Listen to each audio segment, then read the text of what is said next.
And we're back live. Judd'z Budz episode 70. And I'm on time this time. Thank you as always for tuning in. As always, your host, Spokesy, joined by my good buddy, Mr. At State of Hoppy. Mr. At State of Hoppy, how we doing? Oh yeah, you can't even see what my display name is. That was kind of just you choosing to talk about me that way. But yeah, you were right. Correct. Yeah, I know that. I also love the low standard we've set here because I think we were ready to go maybe 2.5 minutes before this started. So still on time. Any pickleball this week? Yeah, I played again. Did you get the paddle? Fuck no. Told you, I will not do that. You say that now. No, the day that I buy the paddle is the day that I tell you, like, I can't come on today because I bought the paddle and I can't handle the conversation. Let's see, it's June 15th.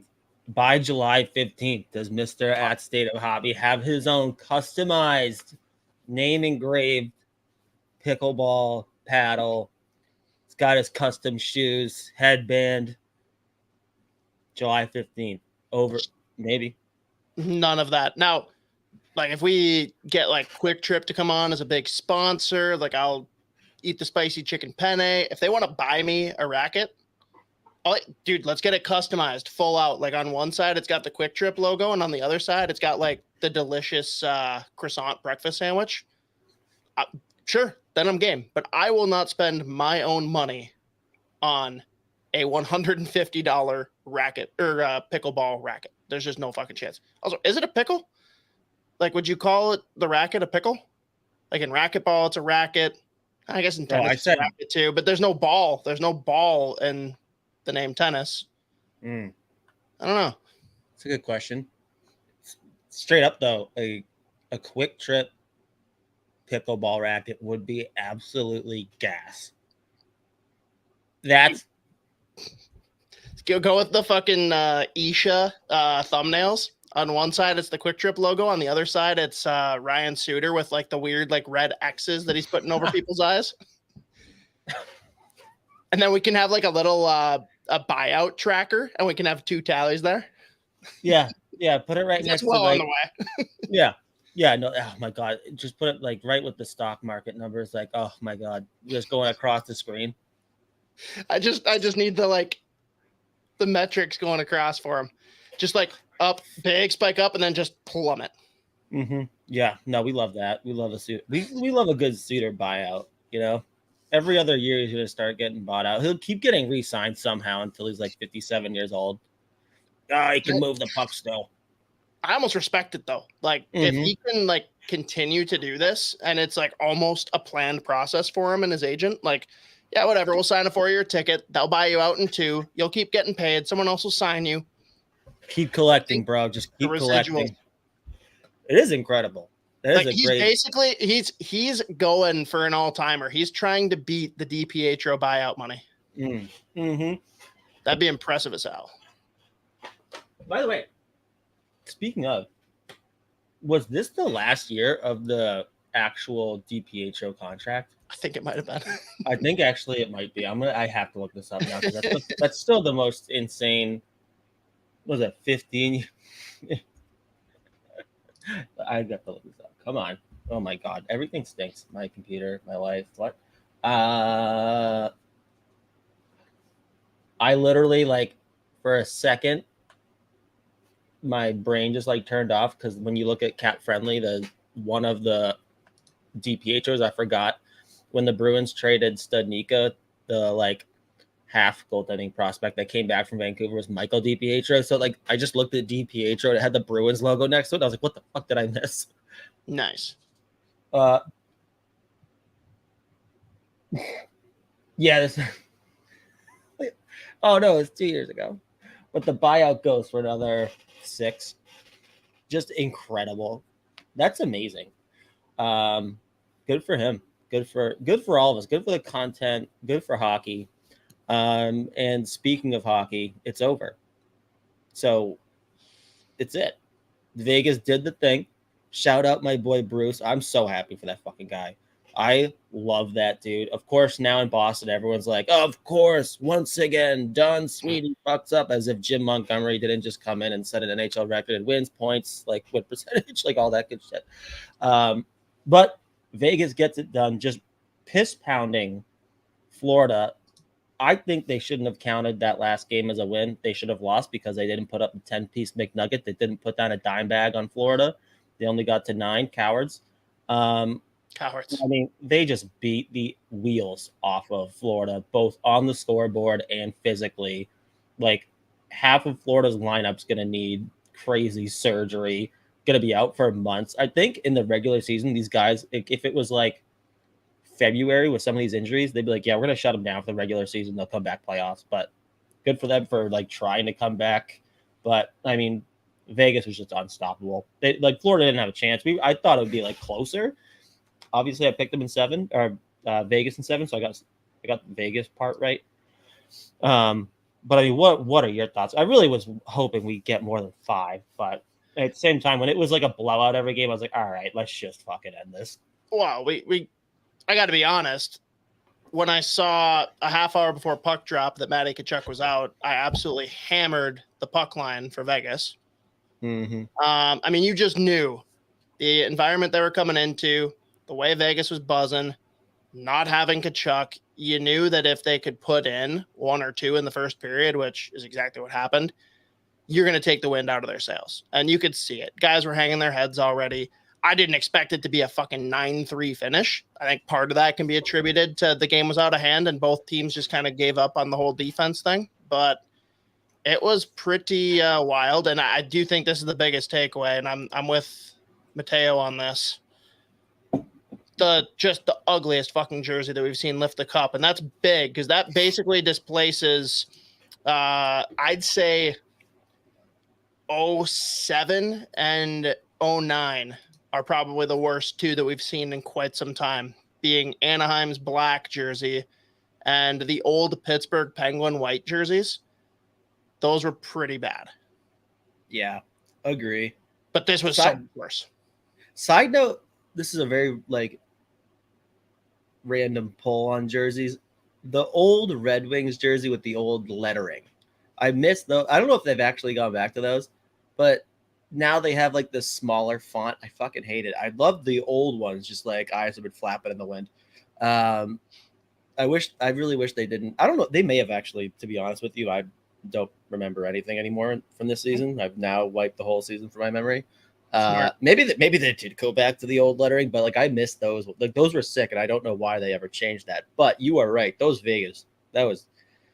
And oh god, the Ducks. You're right. Oh god, you're just bringing. I just got chills thinking of those 2. Do you agree though that Vegas is worse than 07 Anaheim and 09 Pittsburgh? Horrible. They like Vegas could have. Well, I guess no. NHL doesn't let you because like Vegas when they came in, obviously like broke the mold in every kind of category possible, from like pregame presentation to like the people in the crowd to how insane the games were. They could have gone like Oregon Ducks and just had like a new jersey every fucking week. But the NHL's like, no, that's fun. I liked their original dark jerseys. They just changed to the gold this year, and I think it's just ridiculous. How about this move, Z? Throwing out the original 5, but how crazy, like, I don't know, it's just kind of funny, and everyone's making fun of it on radio, but there were 6 guys. Will Carrier was the one that got snubbed, and they actually had Cassidy on with Jeff Merrick today talking about everything. He's like, yeah, I basically had to go over to Carrier and say, sorry, bud, I'm not throwing you in net, so you're not starting. He should have started with 6 skaters and no goal. It meant like, oh god, just put them on the table and just go, yeah, fuck it. We know we're gonna bury fucking 9 goals. We're not even putting Hiller in to start the game. We got Carrier and nets, no pads either. Go ahead, take a slap shot. He'll fucking block it too. Did you just say Hiller? Yeah. Nice. Yeah, people are making fun of it mostly, I think, because of the Carrier part, which is funny. But I love that move still. Call me a fucking loser, but I thought it was cool. And honestly, it's kind of up Cassidy's alley, but like over the years, I know like in Boston, you would like go away from stuff like that. So I was actually kind of surprised by it, but at the same time, he's just throwing him out there to start a game. It was never really gonna like totally fuck him over. I'm sorry, Jacob, you are just notedly wrong. This is the worst take that I've ever seen, except for the fact that if you disagree with us, it's a reasonable chirp to say we're higher than Isha watching UFC. I respect that move, but no. Well, he's not wrong. It's the best jersey ever because it's the only jersey that's ever been donned in a hockey game ever, or any sport really. They've never had jerseys. Reasonable. But this is a fun one. This fun fact that Eichel has more NHL championships than Buffalo has NHL, NFL, NBA, and MLB championships combined. Now, obviously, this is a skewed stat because 2 of those don't exist in Buffalo, but still having more than Buffalo's NHL and NFL teams is ridiculous. But what's even better is everyone's going nuts with the whole, is Eichel better than McDavid? People just can't fucking help themselves. It's the same thing. It was the same thing last year with like the McKinnon versus McDavid thing. Anytime that Colorado did marginally better than Edmonton did in the playoffs, like, whoa, I think this means obviously McKinnon is 10 times. McDavid is not a gamer. Yeah, the fucking most talented player that's ever put on fucking skates, sure. Yeah, I mean, it's the same shit every fucking year. Totally. I think people just like need it to be a debate. You know what I mean? Like, of course, they just want to be controversial, man. And I get it. I do it occasionally. By the way, fucking Draisaitl still ends the fucking playoffs tied for the most goals in the playoffs with 13. And Bouchard leads all defensemen in points. Yeah, fucking unbelievable. Holy shit. I really do think that they're primed to do well next year. But I got to ask you, because I know you're super excited for your boy Bruce. Are you more excited for Bruce Cassidy, or are you more disappointed that basically biggest tough guy in the NHL history is basically a lock for the Hall of Fame now with 2 cups? Yeah, whatever, dude. I don't care about that. I'm not going down the negative. No, never. Train. Never jumping on the negative train here. I'm all about my boy Bruce. I fucking love that guy. You could tell he was trying to not because I mean they were just beating the piss out of Florida the whole game. It was like halfway through the 3rd period, and you could tell Bruce was already trying to not cry because he just wanted this forever. I was like, I fucking love this dude. So I'm just happy. I'm just happy for that guy more than anything. I don't fucking care about Minivan, fucking Pietrangelo. Whatever, dude. Throw him in the Hall of Fame. I don't give a shit. Oh man, can you imagine the reaction if his day with the cup starts with him loading into or loading out of the minivan is the cup? He can't, dude. He's not a shoo-in for the Hall of Fame just because he's won 2 cups, dude. He's never won a Norris. On top of everything else he's done, dude. American Elliott literally laughed at the notion. Yes, of course he's in the Hall of Fame. I don't give a shit. I think the whole Hall of Fame discussion is pretty stupid how some of it works out, but when you have those guys saying that it's like nudge it off like it's absolutely a lock, to me that feels like it's a lock. I guess so. I mean, the Hall of Fame. Yeah, you're right though. It's fucking pointless to play the Hall of Fame debate game. Is Phil Kessel gonna make the Hall of Fame? If he doesn't, I'll throw a fit. I'll be right there with you, probably throwing a slightly bigger fit. He absolutely was robbed of a Conn Smythe too. Oh, I completely agree. 16, he should have won the Conn Smythe. He was such a stud. That Penguins team was insane, but yeah, but he was so fucking good playing on that 3rd line, dude. Him, Bonino, and Hagelin, and he fucking torched. Yeah, he's the man, dude. I love that he was just like, you guys said I couldn't fucking win. He hadn't played a playoff game in however many fucking games, and he was like, you fuckers said I couldn't win, and here I am. Suck it. He's I'm just gonna try not to puke. He's the best. He is my hero. He deserves. He could have the most average NHL career ever, and like get scratched in every single playoff series. I just put him in the Hall of Fame just for his personality. That guy is an absolute electric factory. Every time he talks, it's gold. Like, he is just so important for hockey. Just over a week ago, Russo on his Straight from the Source podcast, I believe. I don't think it was his podcast with LaPanta, but he basically answered like a Twitter question where someone asked, like, do you get nervous for certain interviews? If so, for who? And he's like, yeah. I haven't really gotten like nervous for quite some time, but the one time I did was for, I believe it's the 05 draft, 06 draft, one of the two.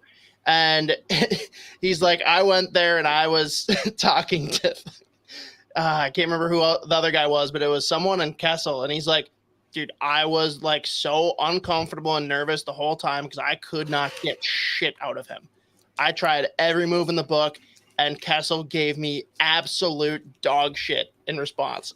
And I was just like, that's my boy. I think he was like, I literally was sweating. Like, I mean, I was sweating, and I've never actually sweat during a fucking like interview or like one-on-one, but I was legitimately sweating. That's just Phil, man. He makes you nervous.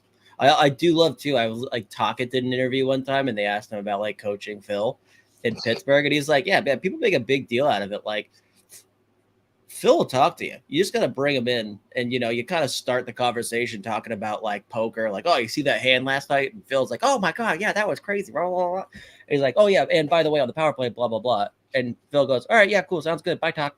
It's like, you just got to fucking start. He's a literal dog where you have to trick him into talking about things or like doing things, and then he just like will actually do what you want him to do. Just and ask him about poker, and he's in. Like, that's it. Yeah. Which I fucking love it. Or the only thing that I think stirs him a little bit is if you throw the jab of like, dude, so what the fuck was up with that like jerk off studio that you had in your apartment you're trying to sell?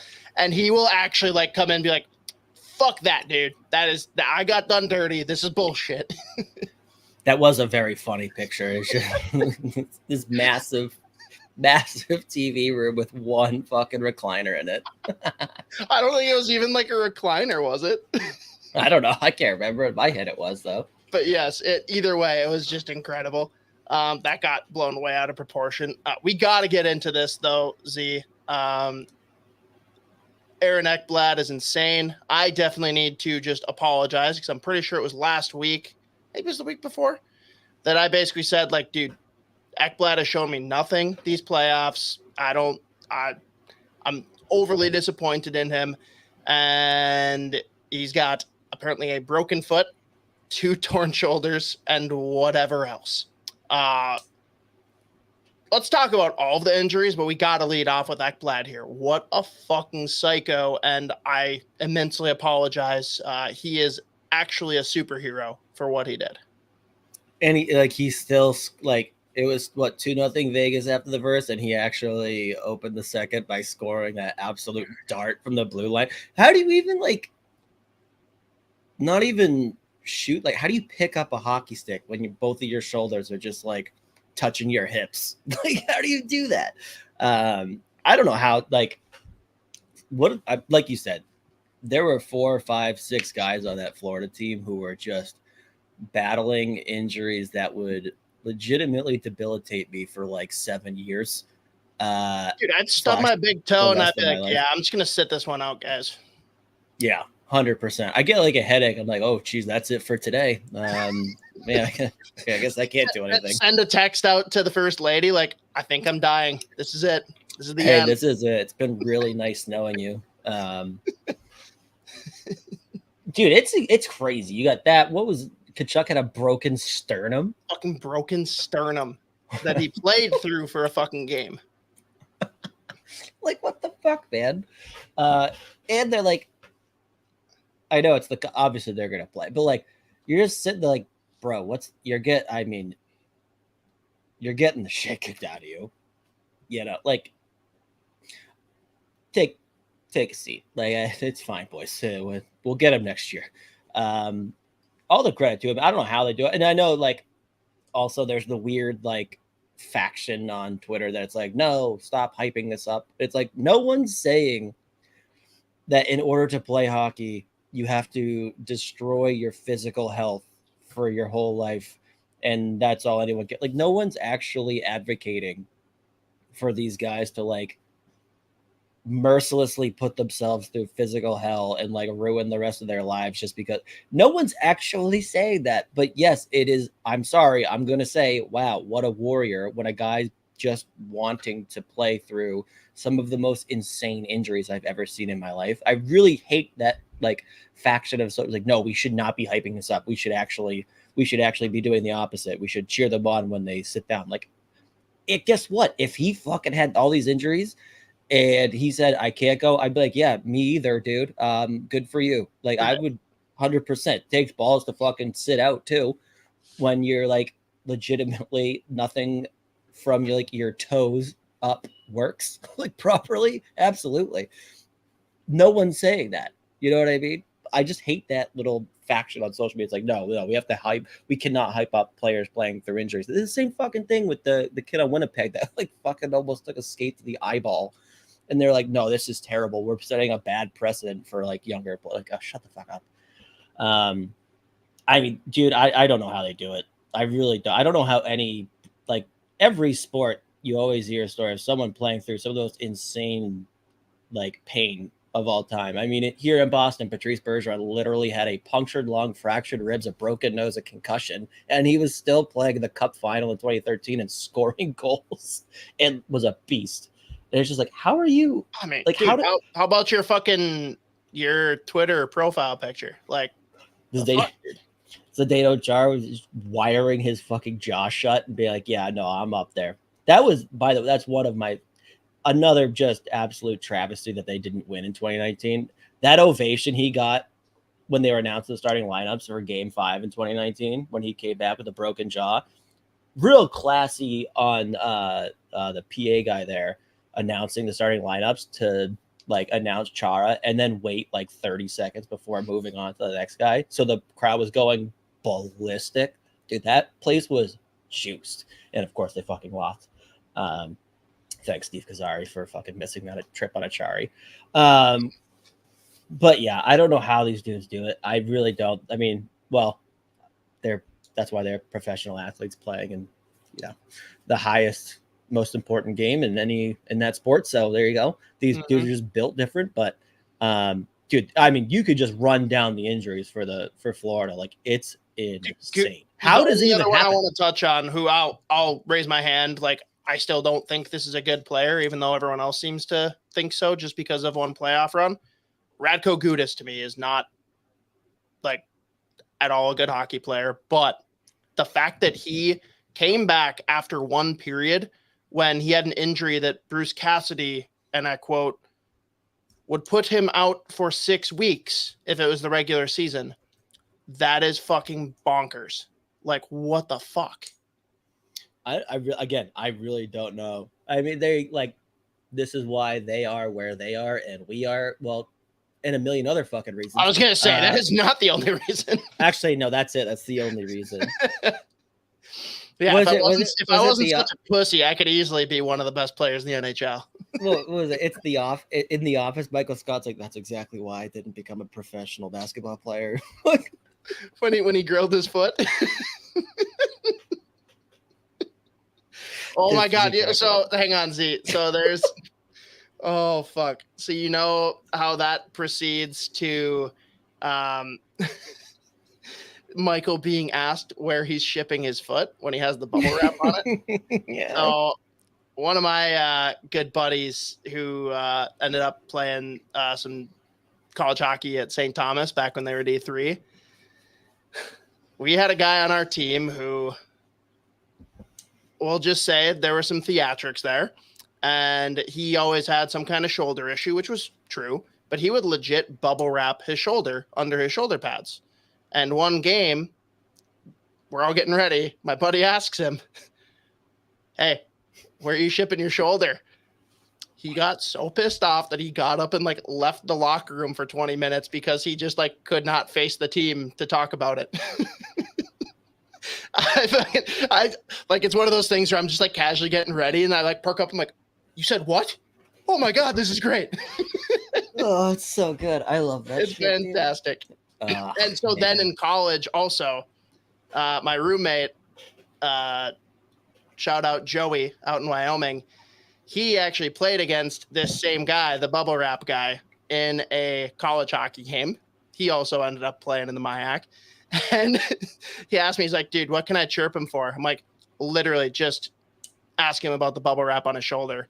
And he did. And he looked up like he's like, the fuck do you know that? That's the worst. Take the draw. He's like, what the fuck? That's the worst. Like, dude, it's been like 4 years. Who the fuck? Like, who are you? Who are you? Who are you and how do you know this? That's like CIA level, like investigating. You know what I mean? Oh God, the poor bastard. That's all right though. He played college. He's cooler than us. Yeah, I mean, solid hockey player, but it's just hilarious. That's the best. Yeah. Anyways, back to Michael Scott. Yeah, George Foreman Grill. That was a whole debacle. Hey, it's a genius idea. Wake up to the smell. It's delicious. It's good for me.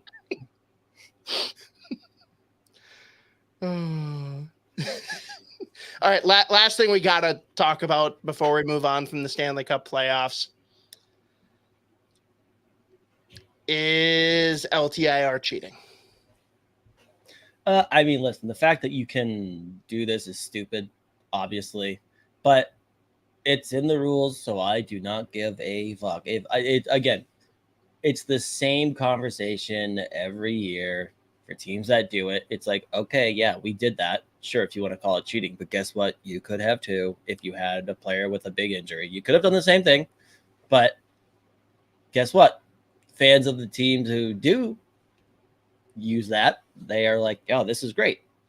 Yeah, who cares? It's in the rules. You can do this. And then same group of people, if it's another team that's doing it and that's the team that beats them out in the playoffs, they'll say the same shit. It's like, oh, this is cheating. Like, yeah, put an asterisk next to it. Go ahead. If you think any fucking player, executive, fan of the Golden Knights is just like, oh, yeah, you're right. Hey, we did win. Good for us. But you know what? We kind of were cheating.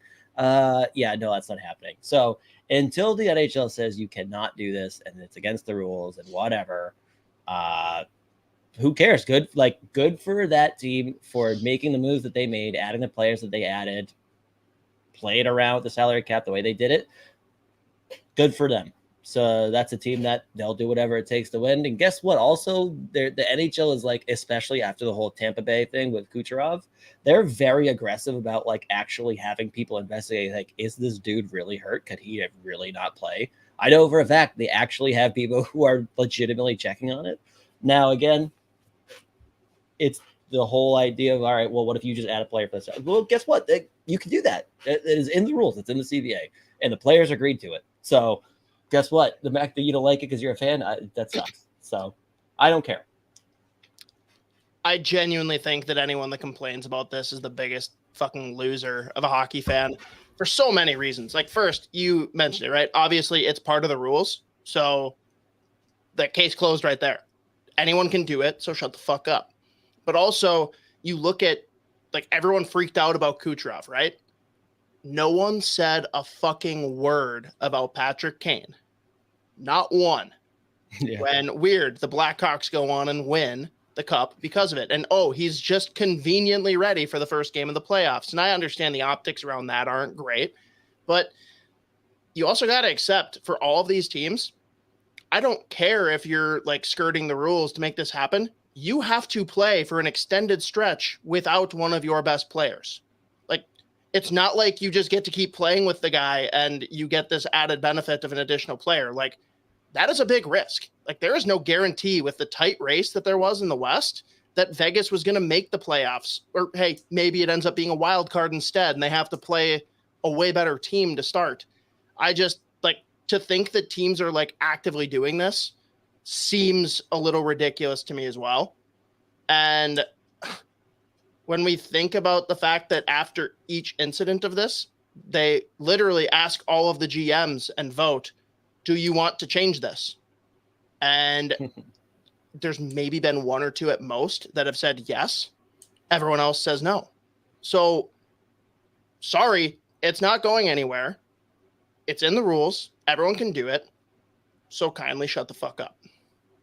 Yeah, and that's the bottom line. It's like, bro, it's in the rules. Just because you don't like the rule doesn't make it stupid. So it is what it is. It's not going anywhere. players voted for it, GMs voted for it, everyone in the league who actually is on like the direct receiving end or benefiting, like they all voted. Oh, it stays. So there you go. Like you said, you have to play a certain amount of time without your best player or one of your best players or a player that makes a large amount of money, which in theory should hopefully, depending on your GM, is one of your best players. So yeah, we can move on. These are those fucking arguments that drive me nuts. Yep.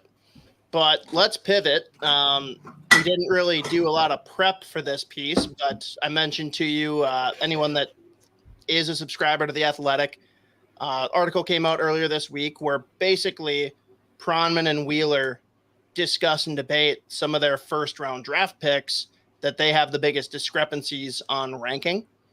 So just going to throw out the rankings, see what your thoughts are in general of which way you lean. Shit, maybe we'll see how much you pay attention to their rankings to tell me who ranked them which. But first one is one that I already kind of know what direction you're going to go. But for those that are listening for the first time or those that maybe missed when we've talked about it in the past, Zach Benson, who I don't think anyone questions the talent. Everyone, of course, per usual, questions the size at the center position. One of them has him ranked at number 6, the other at 17. Do you know between Wheeler and Pronman who's at 6 and who's at 17? Of course I do. Fucking Pronman's got him at 17 and Wheeler's got him at 6. Okay. And this is one that I'm actually really curious to see how, like, he actually might be the player in this draft even more so than Michkov, because with Michkov, we all know why if he does drop lower than he really should. We all know why. Like that's well documented. But this is the one, like, really, I'm the most fascinated to see where Zach Benson goes.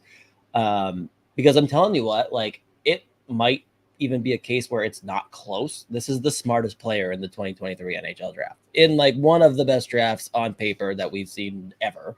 He is probably the smartest by a long shot in this draft. And this is, again, what's he, 5'9", 5'10"? So, oh my God, we have to be scared. No, we decided, Z, you're either 5'6" or you're 6'7". Oh, that's right. Yeah, There's yeah, no exactly. in between. So he's 5'6". This kid is he's legitimately unbelievable. Like, that Winnipeg Ice team in the WHL has consistently been either first, second, third best team there for a couple of years, and he's been the best player on that team since he was a draft -1. So he does everything well. He's probably the best defensive forward who can produce offense in this draft too. So it's not like he just gets a ton of points. It's not like, that's all he does, and that's the one thing he's able to do. It's he plays an unbelievably well-rounded game. I think he was second or third on the oh my God.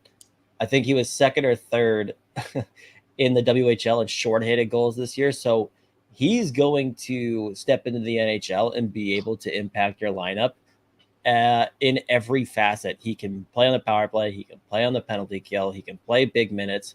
Late and close, you need to have him on the ice. It doesn't even matter if he's a center, if he's a wing. He's going to put up a lot of points because of how smart he is. He's not even the best skater in the world, but it really doesn't matter if the player is like a average to below average skater.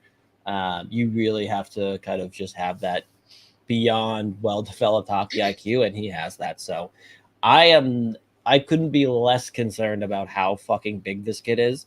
And I think anyone that tries to discount anything that he does because of his height, I think you're out of your mind. Because tell you what, let's go through some quote small players. Clayton Keller, Johnny Gaudreau, Jesper Bratt, Zuccarello. Like, how are they? Bratt just got the bag. He came in under 8, which, like, he's unbelievable. Basically, so an 8 I mean, by I 8, think though. Basically, yeah.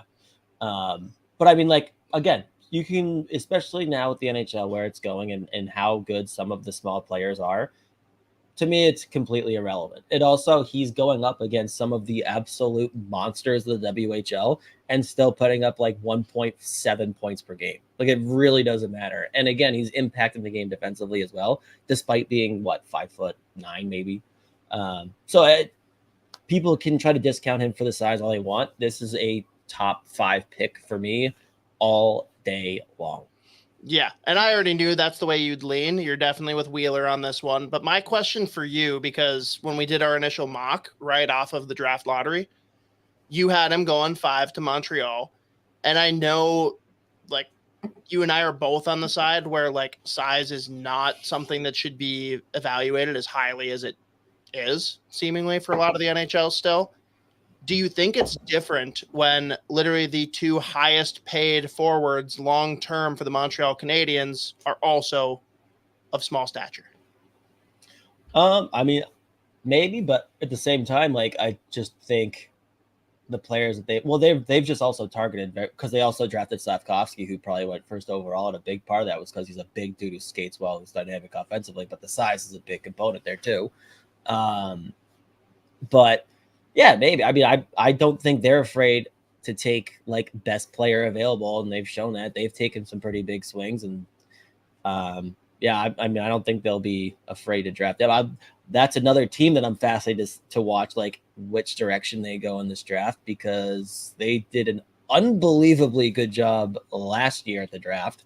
Even though they took the guy first overall, I probably wouldn't have, but I mean, at the same time, he's a stud too. Doesn't matter. The fact that they could have been Logan Cooley. Could have been. There you go. If hey, my buddy Chris Peters would take it up first overall. But yeah, so I mean, I wouldn't be. I mean, if I'm Montreal and he's there at 5, that's my choice for sure. Yeah, fair. And Z, if they come knocking, are you going to Sportsnet for a year to have a segment just to get canned, just like everyone else has been apparently? Yeah, geez, what's going on with that shit? Dude? Insanity, dude. I don't know. I don't even know where to begin on that. We'll stay on task here. Yeah, me and Chuck. God damn it. I can't even imagine. Oh, that would be an absolute treat to produce. The amount of mind torpedoes I would just throw at him. You nailed it every year. Yeah, I'm picking up what Chuck's putting down. We're on the same page here. He's nailed it every fucking year. Fuck.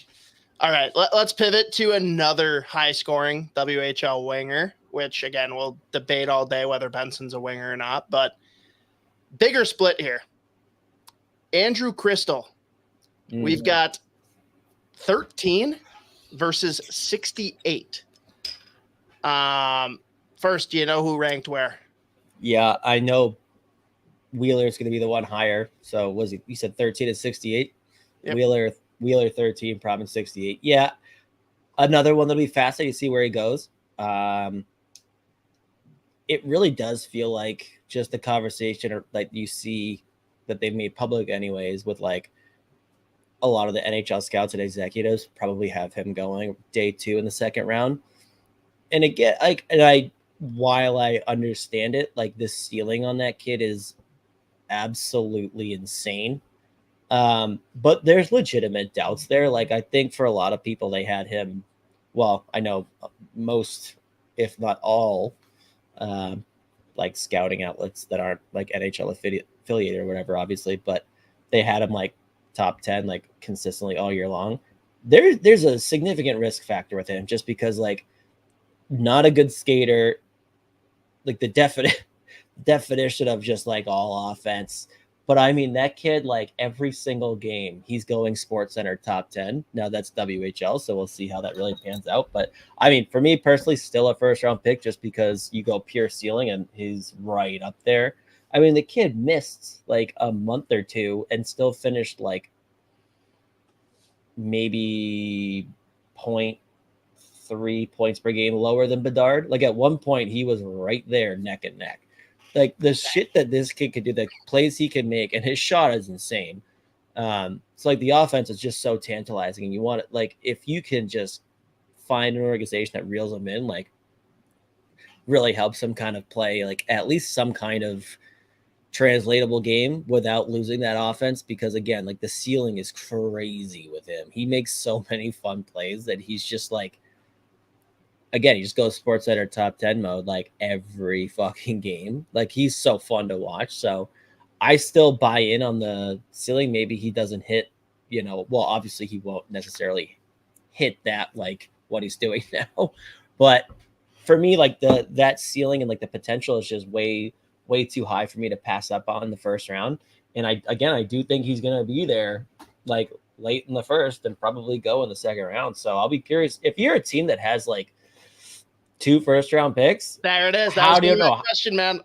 I don't know how, if you know he's going to be there with your second first-round pick, or some teams have 3. I was just going to say, dude, he seems primed for St. Louis. No, they will. That's the thing, though, with them. They like those. They like the non-Andrew Cristall players. When you got 3 firsts, though. Yeah, they'll probably leave with like some combination of like, and not that this is a bad thing, like Matthew Wood, Quentin Musty, Tom Willander, like just big boys. You know what I mean? Like that's what they want. That's what they draft. That's what they target. So we'll see what happens. But yeah, if I'm St. Louis and he's there with because I just know that other players that fit the profile that they like to kind of target, and whether it's like NHL players they trade for or draft, just knowing that they can't resist that. If he's there with my 3rd first-round pick, I am laughing and taking him, because again, that ceiling is fucking insane. Like he is unbelievable. Such a beauty too. Great name. You have to say it, Cristall. You just have to. I actually don't know how you're supposed to say it, but funny. I actually anyone that doesn't say Cristall is such a coward. Well, dude, I jokingly mock my brother because he likes to say how like nice it is where he lives, even though it's maybe not. But it's Crystal, Minnesota, and I always just call it Cristall. Cristall, yeah, fucking rights. Of course, you have to. Nice, you know, legally. So before we move off Crystal, then, because I know you're not really going to agree with either of these guys. You're not taking him at 13. You're not one that thinks that he should fall all the way to 68. Like, give me a range. Where do you think he should go? 20s. Anywhere in the 20s, really. Okay. Fair. I don't see the rankings on this one. Let me make sure. No, I don't. But apparently the next one that they have a little bit of a gap on is a guy that you kind of gushed over, Dimitri Simashev. Yeah, he's a stud. So I actually, with those two, that you said there's a big discrepancy between them. I mean, the only ones that are being brought up here do, but all that I see here is that Pronman has him as a top 10 player in the class. And then they go into their whole debate, and I'm not going to read all that right now. Yeah. So the thing he has him outside. Sorry, it says Wheeler has him outside the first round. Oh, that's crazy. That's wild, because I know a lot of people have him as the first defenseman off the board. So, yeah, no, the thing with Simashev is just like trying to figure out exactly what he is in the NHL, because this is a kid who's 6 foot, 4 or 5. He might be 6'3", I don't fucking know. But typically, like, his player profile, especially as a defenseman, not like the greatest skater in the world. There's kind of like a limit to the ceiling. You kind of think of him as like, if he hits his ceiling, he's like a shutdown guy. The thing with Simashev is like, offensively, he should have produced way more than he did. A lot of that, in my opinion, and I know a lot of the Euro scouts that we have with smart scouting, a lot of guys that watch a lot of Simashev say the same thing. Like the Russian, especially defenseman, like development kind of style is like really, if you have any kind of like offensive ceiling, there's like, no, you're not going to do that. You're going to play ultra conservative. You're going to just like rim it out, blah, blah. Simashev is like, he should have produced way more points than he did. He's a big kid. He's got unbelievable tools. Like one of the best skaters in this draft as a kid who's 6'3", 6'4", 6'5", however tall he is. I actually don't know. He's a big that means boy. He's 6'7". So some of them, like, even not just like, I'm not talking about defensemen who have the puck at the offensive blue line and like walk it. Even when he'll like, I've watched him play a few times where like he's going to retrieve a puck and he's got a forechecker coming at him. So he starts skating laterally one way. And the turns that he's make, like I've watched him send probably 3 or 4 oncoming forecheckers, like just with a change of direction, like they try to adjust too, but they're going full speed, like fly face first into the boards. Like he is an ankle breaker when he's retrieving pucks. Along with that, he's got a phenomenal first pass. He defends exceptionally well. And again, like the plays that he's able to make offensively too, there's so much there that like if you can let him continue to develop, the offense, there's no reason it won't come. So it's funny because I do think like his floor is a pure defensive, legit shutdown first pair guy, maybe second pair guy, but there's enough foundational tools there that like he's a stud, man. Like he's really fucking good. So it's interesting when I see people rank. I mean, outside the first round, that's crazy to me. That to me, it's like taking like the NHLE model where it's like, oh, for players who produce this many points in this league at this age, like their NHL equivalency is this. Like I don't believe in that, especially for a guy who is the profile of Simashev. But I think I think his floor is just being a really solid defenseman, like legit shutdown guy. So it's outside of the first rounds for me is crazy. I love he's awesome. Like I really do love Dimitri Simashev. I'll be curious to see where he goes. I don't think he's going to necessarily fit the like, hey, we have to worry about the Russian factor thing. I really like because he's not a guy that's going to like Michkov. It's a more of a factor because he's first of all signed for a million fucking years. Second of all, it's the fact that he's like he would be challenging Bedard for first overall of like all things being equal. You don't really have like that. I feel like that's kind of a different argument for like being nervous about drafting a guy too high with the Russian factor thing. You know what I mean? Yep. And you actually, funny enough, actually took Simashev with the 8th pick in the mock that we ran on draft lottery night. Did I? You did. I know you're high on him, but like, what do you think is the reasonable range? Like, is it even possible to you that he could fall to Minnesota 21 or could fall to the late teens? Or is it like, there's just no way he gets past a certain spot? What's the number that would shock you if he passed? I mean, I think it's possible for sure. Again, like, I think after watching so many drafts and like putting the work in on so many players like beforehand and think, oh, no way I don't really know if anything really would like shock me per se, but like I think if he gets by like 25, you're sitting there like, what the fuck is going on right now? Sure. Like why? Like what are these teams not seeing? And again, like I just don't see the Russian factor being that big of a thing for a lot of teams this year because he's not like a Michkov where it's if like all things being equally challenging for first overall, because he would never be challenging for first overall. So right. He's fucking unbelievable, man. Like he's so good. No, fair. And Bill chiming in the chat. Bill, appreciate you tuning in. I really warmed up to the Wild taking him in the first round. The fact that they have no D with substantial size after watching Vegas win the Cup, the skill set and upside is worth it. I mean, if he's still there, is it like a no-brainer that that's who the Wild should take, or does it kind of depend in your mind? Like, are there other players that could reasonably be available there that you'd be like, nah, I'd still rather? Yeah, I mean, that's where I land on it because, like, I do think that, and I feel like this probably is a thing that happens at any draft that's super deep like this. There are going to be so many teams or so many players available in the 20s that you're sitting there like, what the fuck is going on? Like, how is this guy still here? So it really would depend on, who else. I mean, so who else is going to fall, right? Right. I get like the thing with him going to Minnesota, I think, again, depends who's still available. But, if he's sitting there, the one part of your prospect pool that is like beyond fucking unbelievably better than probably most, if not all, prospect pools is the left side of defense. That being said, if you're going to go pure ceiling, yeah, I mean, I think there's going to be a whole lot of players there, though, at 21, where if he's falling to 21, you're sitting there like, okay,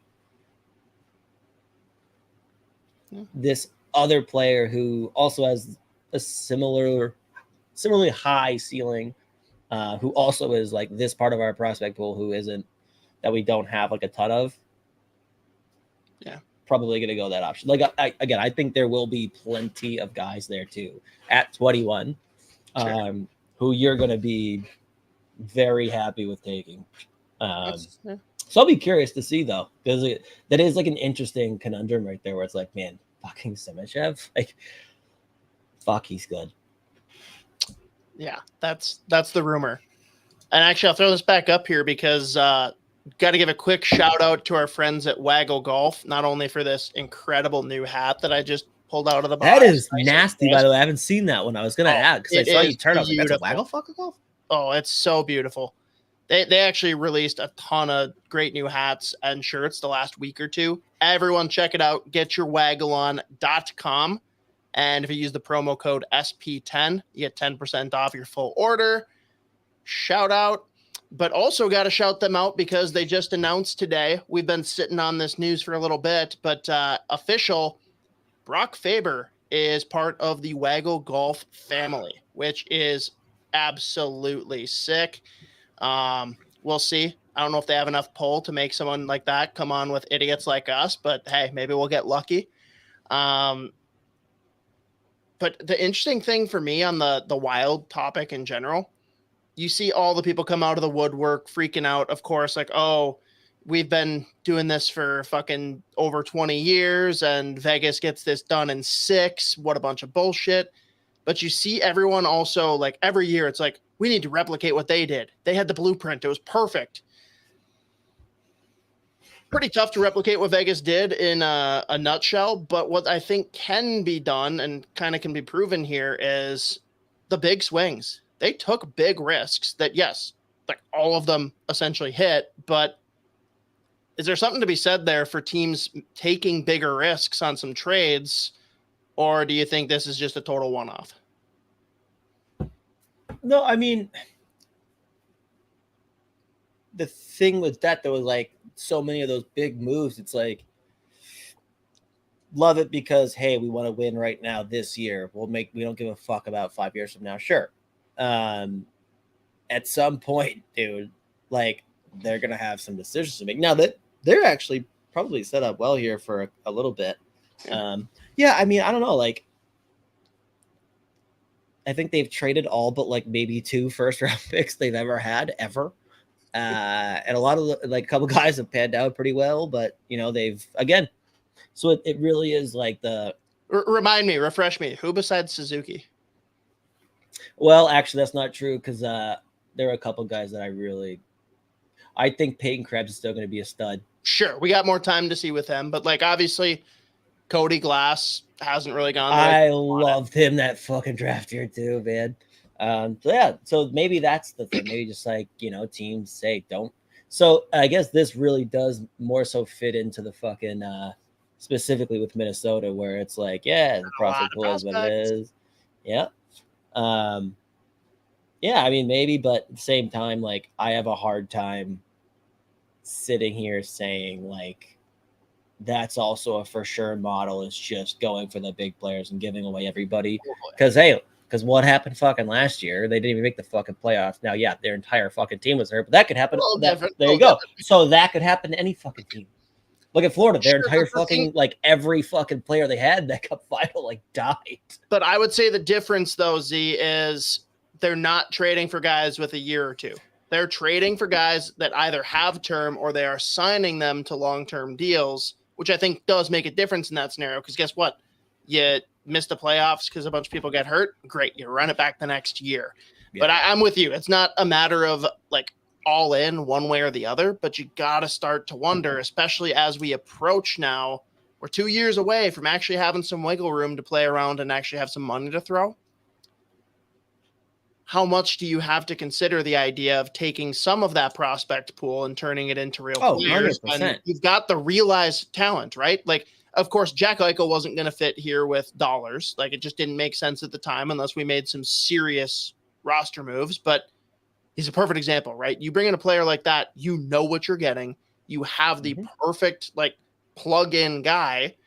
Kind of like we talked about with Dubois too, right? Like, obviously there's questions around whether he'd even stay, and you're not bringing him unless he's willing to. But like, going and getting an established, solidified player, especially when we're talking about the center position, and giving up guys that, yeah, maybe they all pan out and you're bummed out, but you're still not going to regret going out and getting that stud player. Like, there's got to be some level of that that's going to be coming up here soon for Bill Guerin.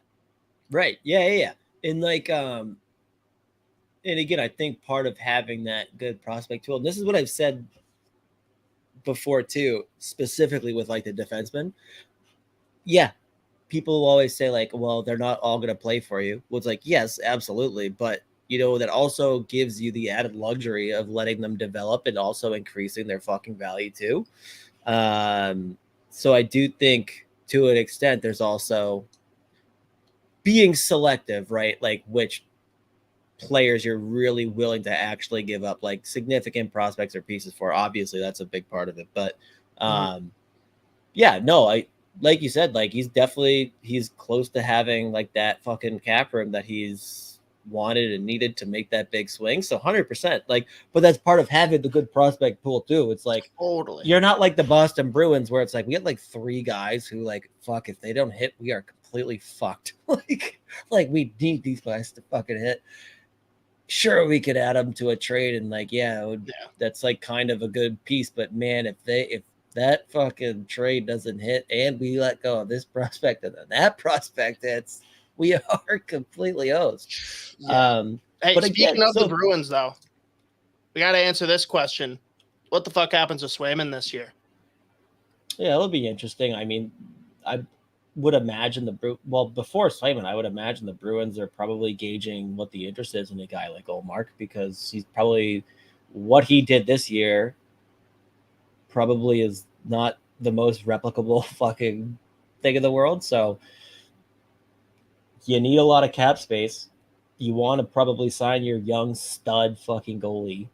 I'd imagine they're probably going to listen to, interest in Ullmark before they really actually want to look at trading fucking Swayman. I do agree, but at the same time, like, how much is Ullmark's value? He's not. Well, they're not going to. So specifically the question, they're not going to give Swayman like a 6-7 year deal. I'm sure they're looking at like a 3-by. They're looking at like an Ottinger type fucking deal, probably less. Sure, that's fair. But so a guy like Ullmark, who had a great season by all metrics, the fact that there's so many goalies on the market and so much movement to that position, does that kind of hurt that whole process? Maybe. Who knows? Like, I think if you're a team, like you look at a team like Carolina, right? They've got cap space. They've got one goalie under contract, and they're in that prime right now that they want to win.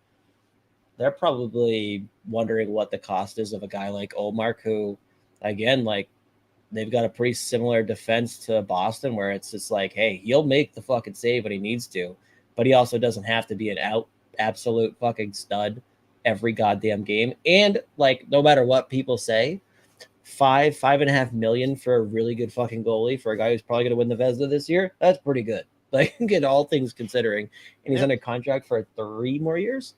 I think plenty of teams would look at that and say, well, that's not going to kill us. We can lock up like the prime years for a reasonable cap hit, like, again, in his prime.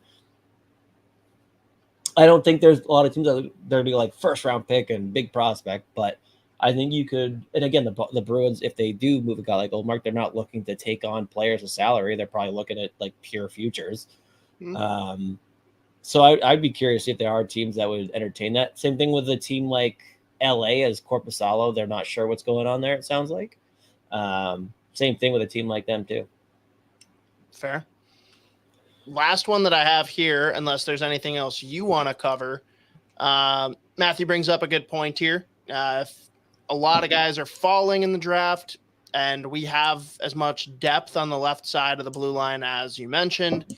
Like, is it a quick consideration to be like, yeah, it's worth pairing one of them and, a second or a third to move up to the end of the first when you got those kind of players that are sitting there? Yeah, I mean, I'm just trying to think off the top of my head, how often does moving up cost a prospect? Usually it's just like a combination of trades, you know what I mean? Yeah. So, like, again, I'm pretty confident at some point, whether it's here or whether it's not, Kailyn Addison's going to be an impact NHL defenseman.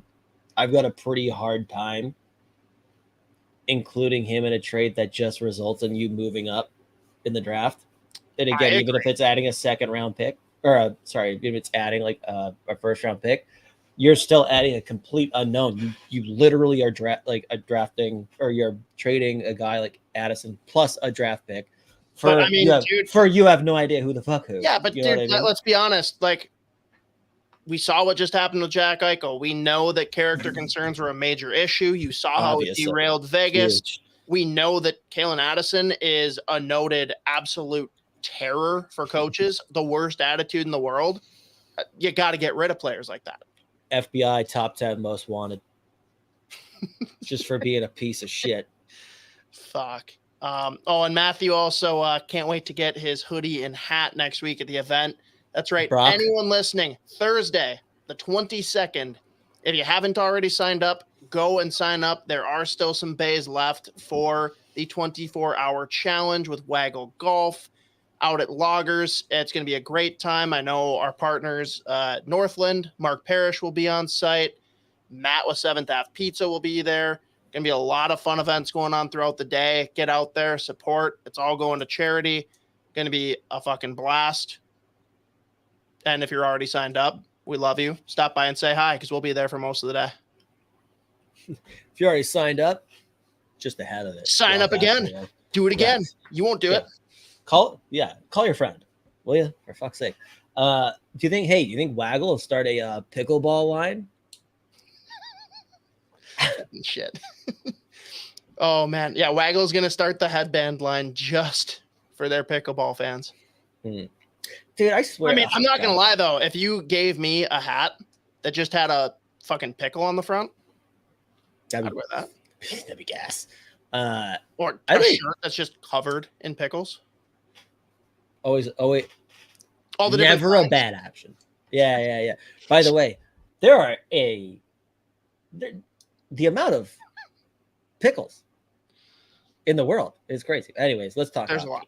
What's this question? From our boy Sean Cosgrove. Addison is Addison, but the mystery box could be anything. It could even be a guy like Addison. You know how much we've wanted one of those. It's a very funny way of putting it. Oh man. Again, Sean, I appreciate it. This is great. But like, on a serious, I mean, maybe we say this constantly every fucking week because we have to, because since the Addison scratch thing, it's just been a never-ending cycle. If they are truly moving Kailyn Addison, I would much rather them do the thing where they're including him in a package for an established player that they need, like that player they're missing. I think that's too much to give up for a draft pick, because we've seen plenty of draft picks, whether it's even guys that were taken early in the first round. We have no idea if they ever will pan out. So again, if the plan is to move in Addison, I would prefer that it would be in some kind of package that brings back that missing piece that you're looking for. And again, Kailyn Addison, probably a pretty attractive piece, a right shot D with proven effective offense, especially on the power play, right shot. There's definitely room to grow there. So I would much rather, if that's truly what they've decided, I think if you're moving him, I wouldn't want to do it just to move up a couple slots in the draft or one round in the draft. I think that's just too risky, I guess. I hate using the word risky there, but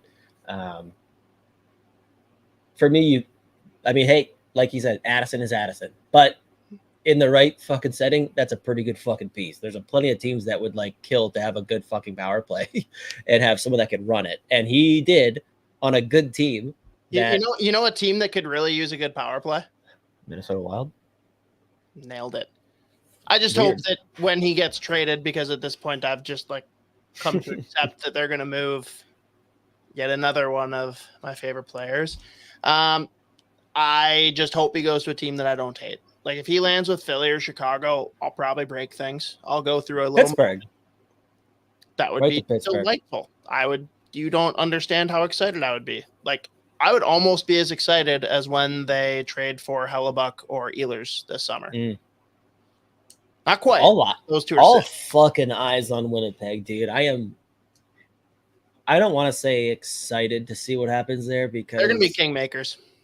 Well, because it's Winnipeg and it's the NHL. We all know it's probably going to be like not as exciting as we all are like hyping it up to be.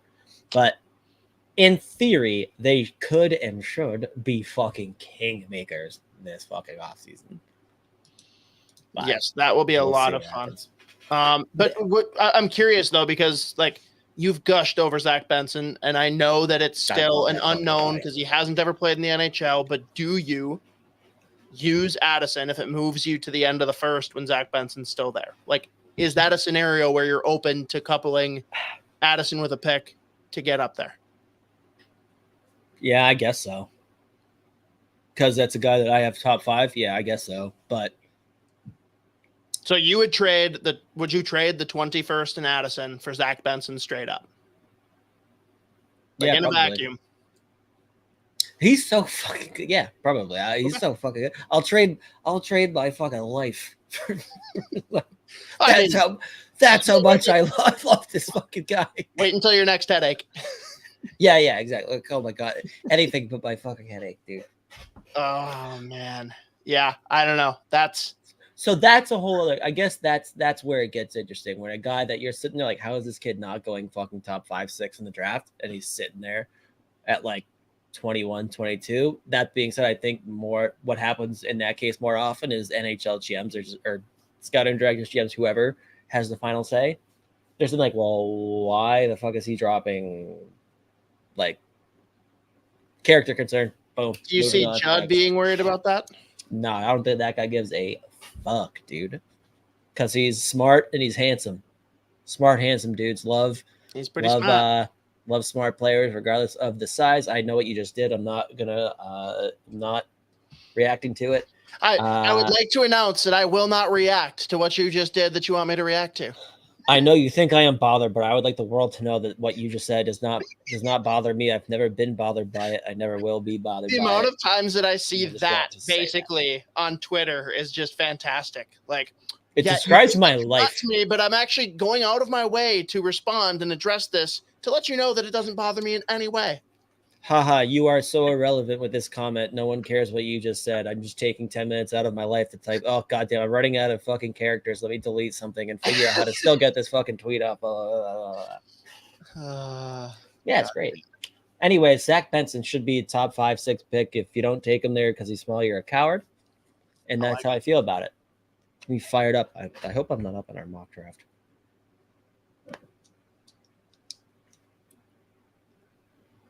Okay, we're good. What else we got? We're still in double digits for people. Ask some questions. Get the chat going. Probably ask some questions. I'll throw one to you, Z, just because this one to me is kind of turning. Someone reacted by leaving. It's probably your brother. The only other big thing recently that I can think of. Well, actually, fuck, there's 2, but I'll save one because I'll waste way too much time on it. What happens with the whole DeBrincat debacle here? Yeah, I mean, it sounds like he's not staying in Ottawa. So I'll be curious to see if he like signs the whatever the ARB deal is, or if they just signs a QO and they move him. Well, actually, I think his QO is fucking big, though. It's not small. I think it's a big Him and qualifying Timo level. Meyer got some juicy QOs. Again, usually 99% of the time they like, oh, they're going to ARB, and then right before they go to ARB, they get it done. Unless you're Brian Burke. It's the team protecting themselves. Well, I kind of like, that's one of the things I love about like Brian Burke. If you like listen to him talk about when he's a GM and he's the one that's like signing the contracts, he's like, we come in a reasonable number, and if they come in at something significantly higher, we basically tell them to fuck off. Like, all right, bye, we'll trade you. Fine. I don't care. Like, go, whatever. We're not even doing this. Or with the qualifying offers, like, if you're going to arbitration, we're fucking going to arbitration, and we will fucking bury you. I don't think that's the right move, but I just love his like straight line thinking where he's just like, I'm not spending 15 minutes talking about this. like no. We're not doing that. Yeah, I mean, it's just like in Pittsburgh when he basically said, Evgeny Malkin, you are a fucking loser and I will not pay you. Yeah, worked out though.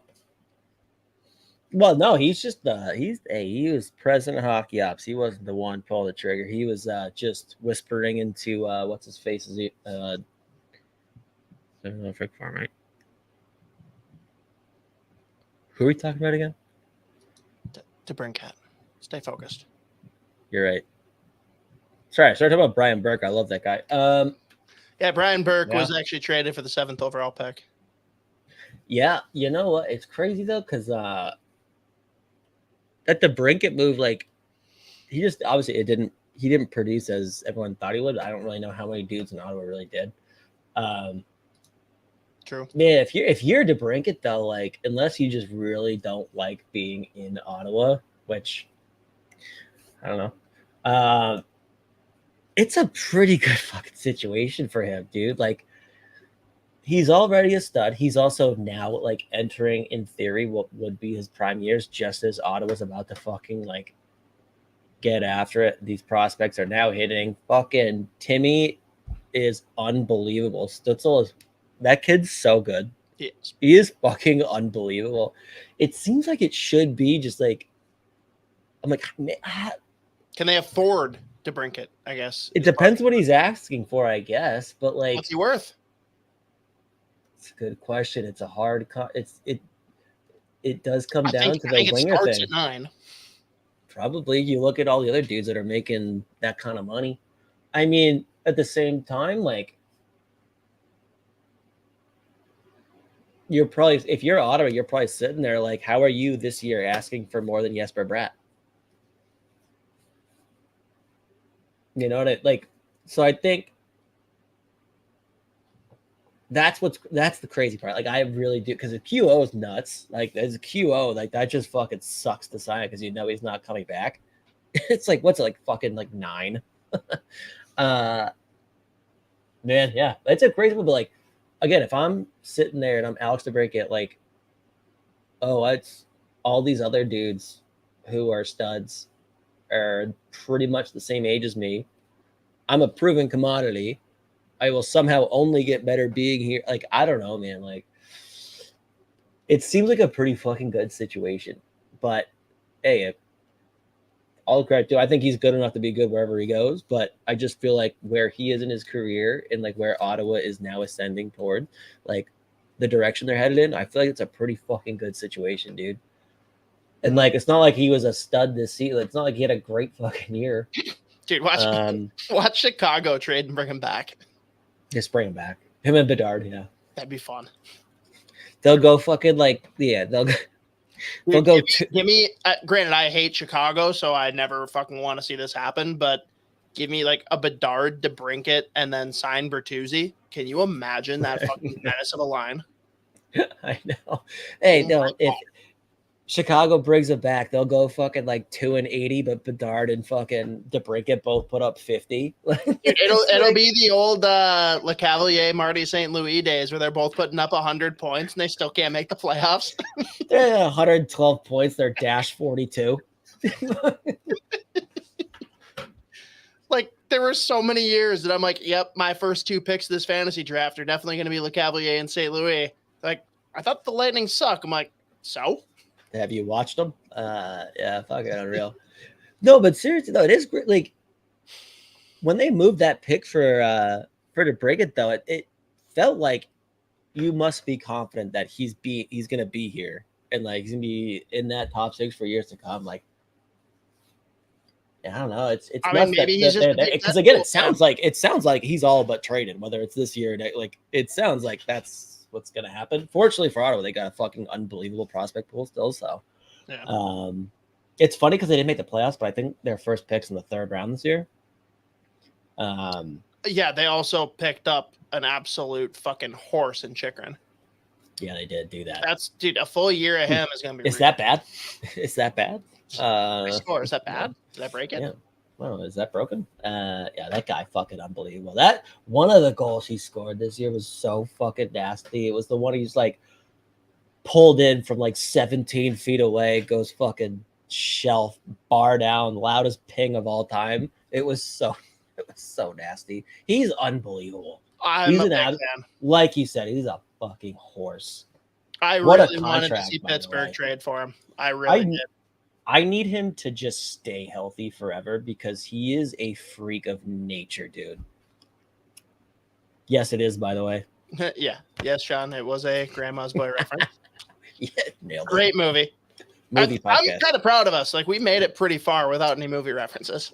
Well, no, we've snuck them in, but we haven't actually spent. We haven't gone on a full fucking tangent. Yeah. We haven't spent 20 minutes being like, oh, let's talk about this for half an hour. Yeah. Speaking of which, we're at 1:18. We got one more topic here that I think we should jump into. We'll throw it. We got a question. We got one question that we can hammer out real quick from our boy Mateo.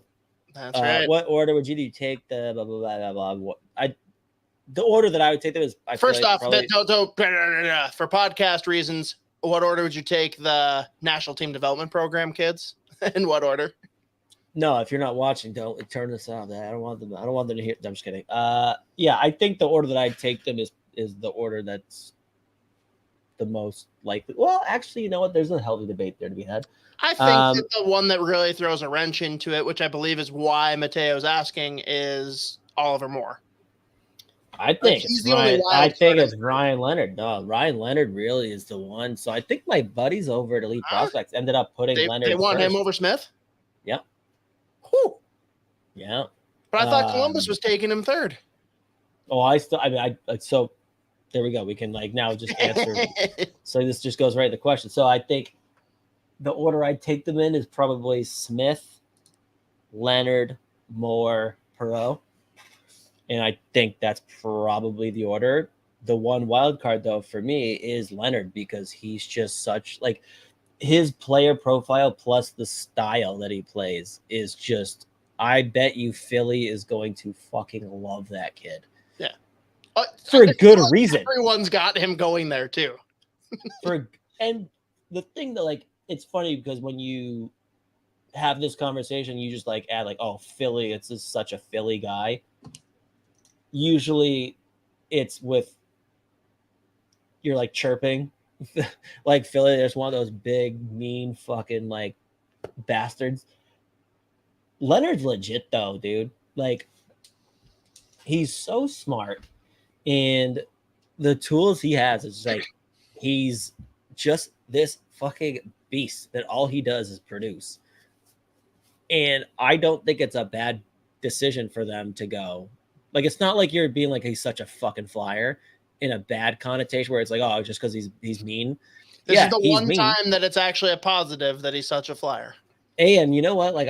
Gauthier was a little bit rich last year, but it was the same thing. But Gautier's also a goddamn stud, and he was fucking unbelievable at the Worlds, by the way. He was a freak of nature at the World Championships this summer. He's for sure going back, right? Yeah, he's going back to BC, which is amazing. Which is fucking They just fucking loaded the fuck up, dude. They're gonna be so fun to watch. So who are the other two that round out that top 6? We got the whole development program line, and then we've got him. And who are the other two? So they've also still got Yelvik, Bruins prospect, Gasso, the Bruins prospect. So Kuntar ended up signing. But they've got a couple other dudes I think that are still there. Nesterenko's gone. Kuntar signed. Those are probably the guys that are rounding up that top 6. And they were both unbelievable as freshmen this year too. So dude, they are fucking. So do you just keep those two with Gauthier and let the other line just stay intact? probably, I gotta look it up again to make I'm trying to remember, but like Nuts. I bet you they just let that fucking USNTDP line fucking roll. No, but in all seriousness, like Leonard right there to the Flyers, I think they would smile and do that all day. And I don't really think there's a whole lot of arguments we had. Like he has all of the tools and he's fucking mean and nasty and plays a game that's like, oh, he's gonna be a force in the NHL. So Leonard is the one for me more so than Moore, because then I love Oliver Moore too, because for me he's a top 10 pick. He's probably right there. In your mock that we did, you had Leonard going at 7 and you had Moore at 9. Like, yeah. And I think Moore has like the craziest upside of the group. It's just the floor is also reasonable. Smith's ceiling is fucking insane. Yeah, like okay. I guess that pure playmaking is insane. The floor ceiling gap, like you walk in and you're doing a tour of like an open house, like out on the real estate market, and you just look up, you're like, holy fuck, look how spacious this room is. That's Oliver Moore. Yeah. No, so in that sense, yeah, it's probably, and honestly, it's probably Moore and Leonard in terms of like the floor versus ceiling argument, like how much fucking space is there? It's probably Moore and Leonard with like the smallest fucking gap. And like Moore's probably, and man, Oliver Moore is so fun, dude. He's probably the best skater in this draft. He could play if he was in the NHL right now, he's a top 20 skater, just pure skating. He's unreal. Like he has to be the best skater in this fucking draft, just off the top of my head. Sean's getting in on the action. So much activity. That's fucking right. Yeah. Ceiling floor, baby. Dale, are those power tools? No, I'm brushing my teeth. Perfect. No, that is not a toothbrush. Oh, we're finished, so whatever. Yeah. Kid, I mean, said yes. I don't. You're 40. I don't give a fuck. So.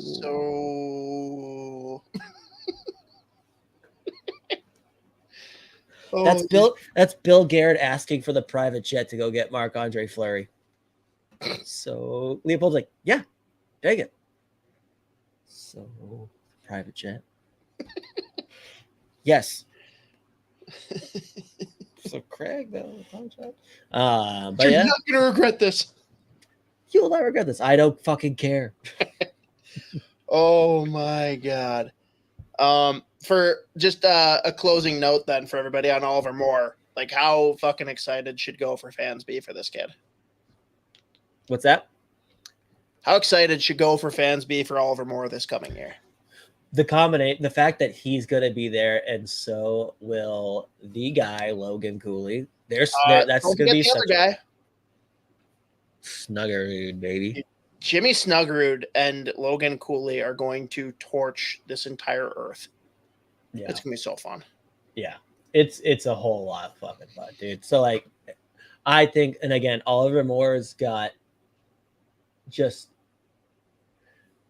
he's got the skill, the shot's so good too, but the skating too, just to go along with it. Like it's just, you watch, he stands out every fucking game. So I think Gophers fans are going to be very excited. I think they are poised to make another run, hopefully better than the last one. But it's funny, you're losing a guy like Nyes, but you're also still just as excited about that fucking year because you've got a guy like fucking Oliver Moore, plus the rest of the dudes they've got coming too. Yeah, it's not often you bring back a Hobie nominee. It's crazy. So I think they're gonna be just fine. And again, Oliver Moore, absolute fucking stud. I love that guy. But again, it's funny though because again, like just the profile, you would think that more the ceiling, blah blah, but I don't know, man. Like I think again, the elite prospects guys, they had Leonard before Smith, so there you go. It's crazy. So so Ryan Leonard for me, that's the guy that throws that fucking wrench in there with those dudes. All right. Fun. Yeah. Shit. We did it. Did the thing. Did the thing with not any hockey going on. We've gained viewers, by the way, since we thought we were going to stop. I know. What do we do? If you got one more topic you want to jump into, sure. But we're limited it to that. Yeah, no, it's actually I've got 12 burners. I've all just got logged on and YouTube watching in the stream. So it's That's all way me. more effort than you'd be willing to put in. Yeah, no, you're right. You're right. One thing I will say though, and because the Athletic also had the draft sleepers article, and I'm so happy they included my on certain days first, second, or third favorite play of the draft. Felix Unger fucking Sorum is so goddamn fun. He is a great name. If only we had all name team stuff to talk about today. Yeah, if only. Who fucked that up? Me. He's a 5'10", 5'11", right, left. So he's 5'6". So he's 4'8". Not the best skater in the world. Doesn't have the best shot. He's got insane skill. Every time he touches the puck, he wants to be the premier playmaker on that line. So the Sweden U18s that lost the gold medal game to the US, he was the number one playmaker on that fucking Swedish team, and no one other than me. That's not true, but no one other than me and everyone else that fucking covers the draft heavily knew who the fuck he was. He was the number one playmaker on the Swedish team on a line with fucking Otto Stenberg and David Edstrom. He's unbelievably fun to watch. He connects more cross-lane, cross-seam passes, makes the most plays in the offensive zone in the Swedish junior leagues than any other fucking player in the league, including the drafted guys. He's going to go probably third round, fourth round, and he's just my guy. Like, I fucking love this dude. He's unbelievable. A ton of fun to watch. Great name. So I was just happy that he made that article. Nice. And we can end it there. Anyone have any movies we want to just read the whole the whole script of, or stretch this one out? All right. No, we. I'm always going to default back to role models. So yeah, it's gonna be like early August. We've just got nothing going on. We're like, all right, this is gonna be part one. We are just gonna go for an hour. Role model and table see reads. How much of the script of role models we can get through without laughing too hard to stretch it out more than an hour. Well, then we're gonna have like a 5-minute stream. So yeah, no, it'll be quick. We'll get through like 5 lines. It takes nothing to get you to laugh on it. All I got to do is bring up the plane. Show me a picture of fucking Sean. What's his face? I'll just start dying laughing. Of who? What's his fucking name? Sean. What's his face? Sean William Scott. Yeah. So like it's such a. By the way, for every fucking. Z. Guess what I did last night? No. Smell it. Just the delayed reaction. Like Paul Rudd's just sitting there, and then all of a sudden he realizes, like, God fucking damn it. Dude, every character that we just put up in viewers again. Every character that Sean William Scott plays in a movie, the fact that his name is Sean William Scott is just the best shit in the fucking world, dude. I fucking love that. Anyways, we probably should just cut this off, actually. Any last thoughts, Hoppy? Martin is gay for robots, so. No, stop it. Of course he's got a fucking turtle. Any last thoughts, Hoppy, before I demand that we end it? All right, that'll do it. That great pull from Sean William Scott Cottage Grove, Minnesota native Sean William Scott. Oh yeah, they got one of the earlier beers. God damn it, we're gonna go for another fucking hour. Oh, for sure. So our good friends at Back Channel Brewing, crushing the beer, great tap room. But one of the most fun things is that they name all their beers after someone that has like some kind of famous tie to Minnesota. The name that they gave to the Sean William Scott beer is maybe my favorite thing ever. We'll say it's from Old School. Take a guess what the name of the beer is. I don't have a guess. He's only in like a couple minutes of the movie. I know. My memory doesn't work like this. You don't even remember? Oh. No. Not right now. I like you. Are you crazy? Oh my god. The beer is called Neck Dart.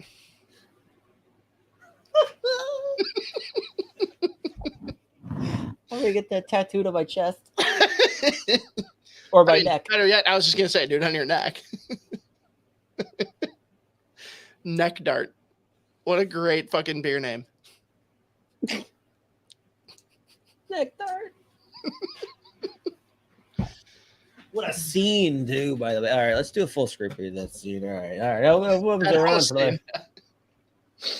All right, well, we gotta fucking end it, dude.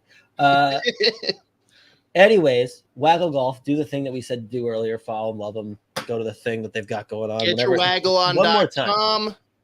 Promo code is SP10 for 10% off. Beautiful hats like this. Great shirts and hats across the fucking board. They've been dropping them every 2 weeks on the regular. Nonstop. I think they just posted something. They got nice patriotic gear out and ready for you for your 4th of July nonsense. Mm-hmm. But yes, check it out. Hopefully see all you beauties at the event next week, the Waggle 24-hour challenge. Fuck, man. That's all I got. Is it next week that you're not here? For that event, yes.